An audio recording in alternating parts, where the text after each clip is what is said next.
YouTube! So it's the end of another month, and that means that today's video is a Book of the Month video, and this month I have been reading Stories I Only Tell My Friends by Rob Lowe. If you're new here, hello, my name is Tori Cyclic. I make new videos every Sunday for Cyclic Sunday with other videos throughout the week.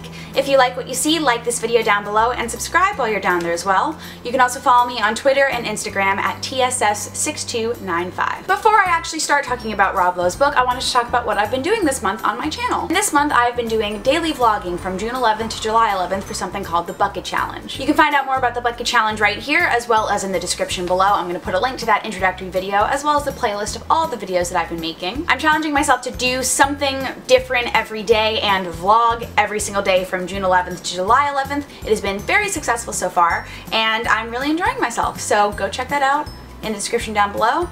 See more of what I've actually been up to every day of my life, along with working 2 jobs and trying to survive and all that kind of stuff too. Now, let's get into the video. I became a fan of Rob Lowe through Parks and Rec, and he is literally a very funny character on that show. If you get that reference, good job, because you've watched it. I also really liked Rob Lowe and You, Me, and the Apocalypse, which I talk about here in a video I made a couple years ago about that show, which was a limited 10-episode series about what happens to a group of people during the apocalypse. And I actually didn't know that he had written a book, so I was very excited when I saw it and picked it up. I honestly had a really hard time getting into this book, but once I did get into it, I was sucked in by all of the stories that he talks about with his career, and his career is kind of insane. Rob Lowe started out in his career as a young guy in Ohio, and then when he moved to LA with his family, that's where things started to really blow up in his career. But he also just had all of these insane chance encounters with the most amazing people in show business. He writes a lot about those stories, obviously, because they're stories he only tells his friends. Anytime that Rob Lowe mentions any of these stories that he has about meeting all these crazy famous people in the beginnings of his career, I just put the book down and went, are you kidding me? This is insane! All these stories aren't based in him purposefully going out to meet these people. It was all about chance encounters of him being in the right place at the right time. When he talks about meeting Liza Minnelli on page 27, it just happened to be that she was performing in Dayton, Ohio. He was in the same hotel that she was, saw her tour manager in the lobby and said, I want to meet Liza Minnelli,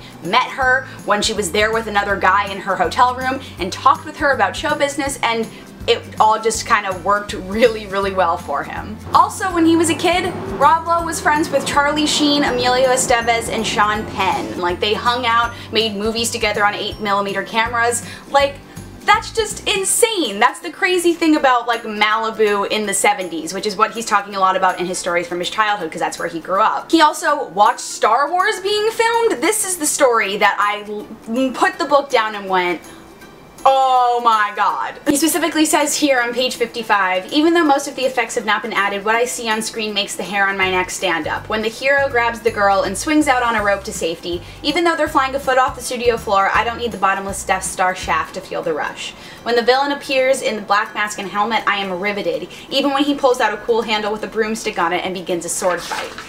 This is what I do, says my aunt. I'm gonna add a laser over the broom handle. It's going to be a laser sword. No, we're gonna call it a lightsaber, says Dijkstra. Rob Lowe had a very difficult childhood, being of a family of divorce, and it was very interesting to read about how his mother and his father were totally different people, and the way their separation happened and why they fell apart, and then what happened when his mother remarried and when his father remarried. And reading about this as a person who's not from a family of divorce, it was very eye-opening, because, like, I've heard stories about it from friends, but also this took place in the 70s. There was a lot of different things that were happening in that time period, and especially for Rob Lowe in the place that he lived. A lot of the stories that Rob Lowe talks about in this book seem to revolve around the idea of fate. I personally think Rob Lowe had a very good stroke of fate and good luck in his life. When he was young in his career, a lot of things happened by chance, and all because he was in the right place at the right time and because of fate working very well in his favor. The most interesting thing about this book that's different than all of the other autobiographies that I've read is that this one feels the most like a fiction novel. The way that Rob Lowe writes, it feels like he is a character in a story, and it doesn't feel like he's talking about his own experiences, but he's writing from his perspective, but as a different person. I personally had to read a few sections of the book a couple times to fully understand the ideas that Rob Lowe was saying. A lot of the things that he's talking about are very layered and have a lot of meaning behind them and a lot of different perspectives that you can take from it, and that's what makes it seem like it's a novel more than an autobiography. And that's why I really like this book, because it feels like you're getting stories from a friend, hence the title, and that you're the only person that they're telling it to. A lot of these stories kind of seem like they're secrets, and that's really interesting to read the book that way. Of course, I have to talk about the actory aspect of the book, and there's one line in particular that I've written in my notes, yes, yes, yes, this is how I feel in the world of theater, so I felt like I had to read it to you guys. It's on page 48 of the book, and it says, "On some level, you have to be crazy to be an actor. You must have a masochistic streak to deal with the rejection and failure and the unrelenting scrutiny and success."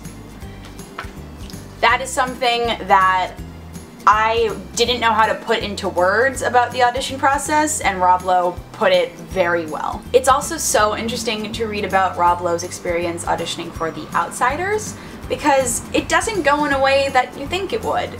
And it sounds like a crazy Hollywood story, because it is, and I'm not going to ruin any of it because I think you guys should read this book and read that story. I think people, especially actors, will enjoy that story the most because it feels like a classic Hollywood story of like how crazy the audition process is and what it feels like to get that huge job. Overall, I think Stories I Only Tell My Friends is a very interesting and complex autobiography. I think everybody should go read it. Rob Lowe, awesome. So that's all I have for you guys today. In the comments down below, if you have read Rob Lowe's book, tell me what you thought about it down below there, and also leave me any more book recommendations that you have. Thank you guys so much for watching, DFTBA, and I will see you guys next time.